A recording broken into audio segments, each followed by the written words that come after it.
Everyone, আজকের mini ব্লগটা শুরু করছি একদম ঠাকুরঘর থেকে। তো চলে আসলাম স্নান টান করে এখানে ঠাকুর ঘরে।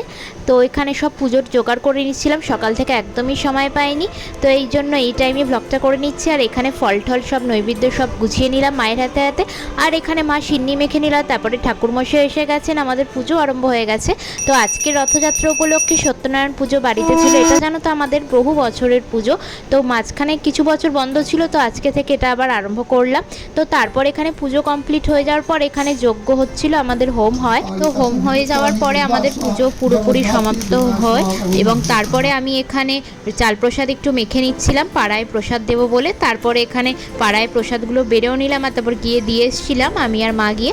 তারপরে তো এখানে একটু প্রসাদ আমরা খেয়ে নেওয়ার পরে এখানে রান্নাঘরে চলে এসেছিলাম, রাঙালুটা একটু ভেজে নিচ্ছিলাম। আর আজকের লাঞ্চটা ছিল খিচুড়ি, আলুর দম আর রাঙা আলুর সাথে। আজকের ভিডিওটা এই পর্যন্তই, তোমাদের সাথে দেখা হচ্ছে নেক্সট ব্লগে।